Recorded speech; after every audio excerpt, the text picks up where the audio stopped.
and welcome back. So it's been a while since my last VOC video, and that's because, I don't know, I'm bouncing through different types of content right now. Just to let you know, I might be a little slow with anything super new because I'm trying to finish this project I have for you guys before Halloween. I know I should be working on Dreamless. I just finished a video talking about my plans for Dreamless. However, I don't know, I don't know if I have ADHD or something, but sometimes I just cannot sit down and work on certain projects. My brain literally won't let me, and then also just life has been sucking. Anyways, back to the actual topic at hand. Last time we left off, I left a lot of the more specific details from the world building, and I didn't explain a lot due to running out of time and wanting to get a lot of different points out in that previous video. So today let's cover some things that I didn't go super into detail. Number one is, how does the Prism Idol Universe magic system work, aka the Pew magic system? Yes, I heard the comments. I'm not going to say it in the weird way.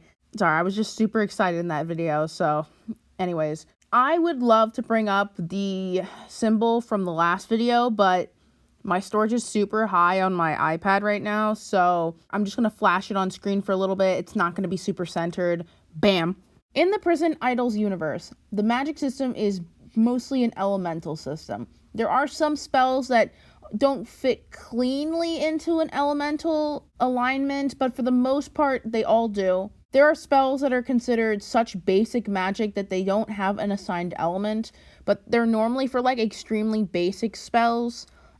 Think of like Mage Hand from like D&D and that sort of stuff, which again, I haven't gone super into depth in the actual like specifics of what spells exist and blah blah blah yet, because again, we're at really early development stages for the project. What I do know is what each element I decided to include in the magic system is and what their symbols are. So in the little chart I showed you, there are a bunch of colorful prisms, each with little symbols. These symbols represent each of the elements. Some of these relate to real-world alchemy, while others are kind of something I made up just for the series, but very few. I thought it would be more impactful if some of these symbols were borrowed from like real life. You'll also notice that each element not only has a symbol, but a color association. Now, considering I mentioned in the last video that my character having purple magic and being a purple elemental is very important to the plot, I should probably quickly go over what colors and symbols mean what. First of all the upright elements are considered the more common elements, while the ones that are pointed downwards are the more rare elements. If you remember from the last video, you'll recall that when I showed you the spelling of the Eternals, I showed a list of elements, and you probably noticed that some of the elements from the main sheet were missing from the Eternals one, and that's because some of the Eternals do not have a counterpart to that element. Red symbolizes fire, orange symbolizes electricity, yellow symbolizes solar or sun magic, green represents nature and plant magic, blue represents water magic, indigo represents nocturnal or storm magic, purple or violet. These words are used interchangeably because the magic system was created centuries before the term purple was created, and purple technically falls into the spectrum of violet. So these words are used interchangeably. It's more common that people from the magic world will call it violet, as purple was made up pretty recently. But there will be some people who will call it purple magic for shits and giggles. Represents illusion magic or mind magic or chaos magic. Yes, it has 3 different labels, and that's because no one's quite sure what violet magic actually does. It's more of the, yeah, it falls into the violet spectrum of magic because, again, magic correlates to like the visible color spectrum for some reason. They don't fully understand it either. They just know that's just how it works. And they do know that a lot of the stranger forms of magic fall into the purple magic system, which is why purple magic users are typically not liked, and why purple elementals are particularly not liked because their magic feels like bullshit and is a pain in the ass to deal with. That's the in-universe explanation. Out of universe, I will just directly tell you that this magic actually has to do with the perspective of reality. It's more of reality magic, but that's a little bit of a higher concept for a society that based a lot of its understandings of magic in like the early centuries, where they still think that you could cure, cancer by swallowing mercury. You know what I mean? The concept of reality being an element that can be manipulated, kind of a little bit out of bounds, you know what I mean? And the reason why this element is still a part of the more common spectrum is because, to a certain extent, one can affect reality. One can pick up a stone and throw it. So it's common enough that you can, mess with someone's perception by messing with their line of sight and stuff like that. But to truly master the element, you would have to have a greater understanding of physics and real world mechanics, which is why it's such a hard magic to basically learn. You need to know science to use it properly, or you need to know how the human mind works to use it properly. Then there's the rarer element at the center of the most common ones, life magic.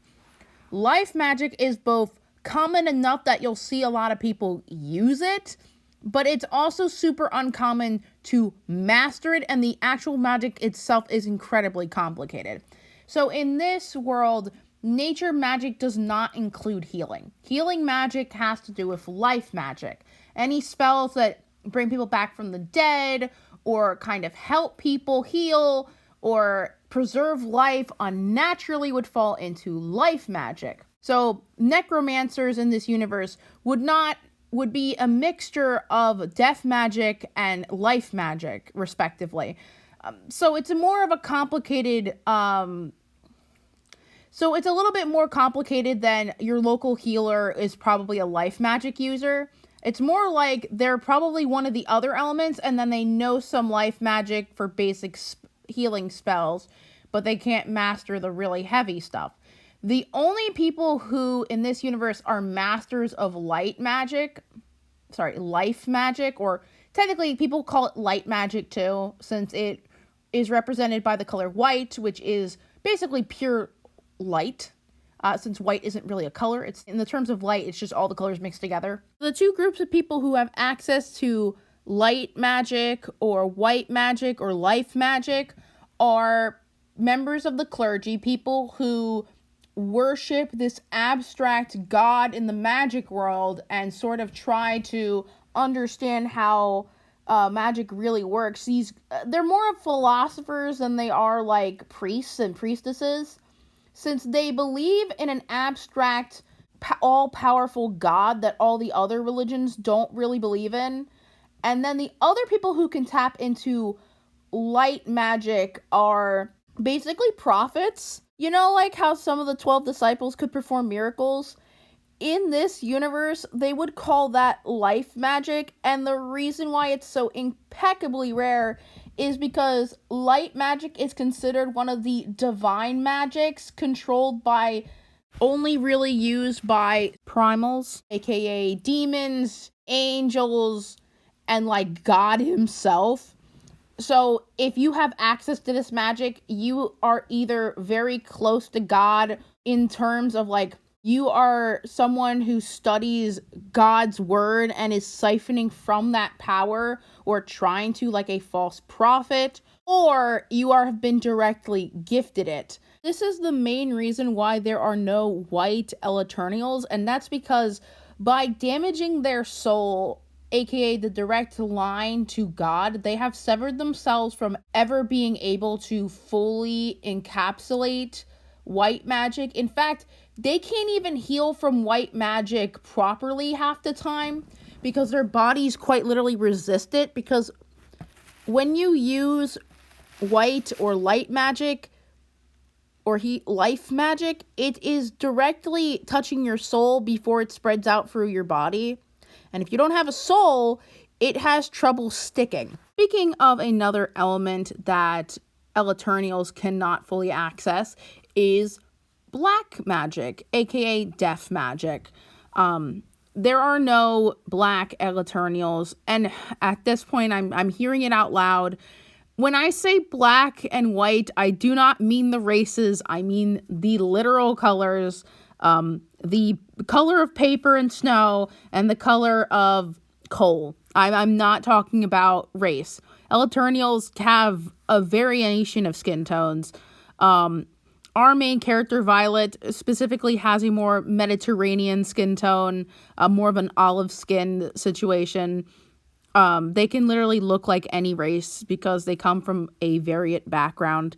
Death magic is less to do with killing people and killing things, because any form of magic can be lethal if used properly or improperly. But death magic has more to do with the passing of life and death. It is more about decay and the movement of souls out of their body, specifically helping the souls of creatures move on. Basically, there are magics in place to keep souls bound to the body. This is connected to life magic. Life magic users cannot use this to since life magic is keeping souls bound to the body, life magic users can manipulate that and separate. No. To cut the strings of life, you must use the scissors of death.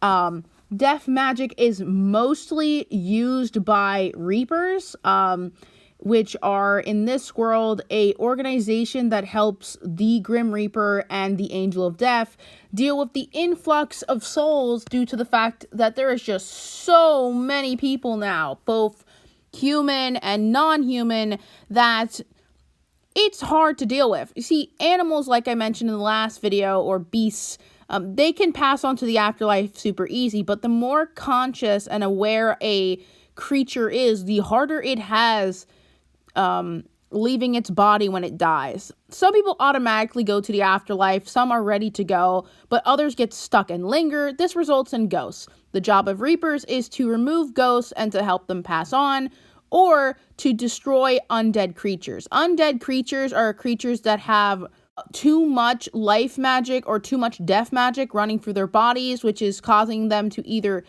decay unnaturally, as in very quickly, but then refuse to die, or not to decay at all and stick around, like vampires. Yes, this world has vampires and that type of undead. Now, this is all important stuff because Violet spends the first book at a Reaper school, which is basically a training facility for young adults, aka teenagers, in possibly pursuing reaping as an adult, aka it's kind of like a focused high school that kind of trains you for college, except this time it's training you to get into the reaping field of work. Before I cover the last two types of magic, I'm going to quickly mention, before we get back into it later in the video, that we have basically covered all of the elements that the fallen idol gods used and were a part of, aka fire, electricity, solar sun, nature, water, nocturnal/storms, chaos, and life and death magic. These are the elements that the fallen idol gods used.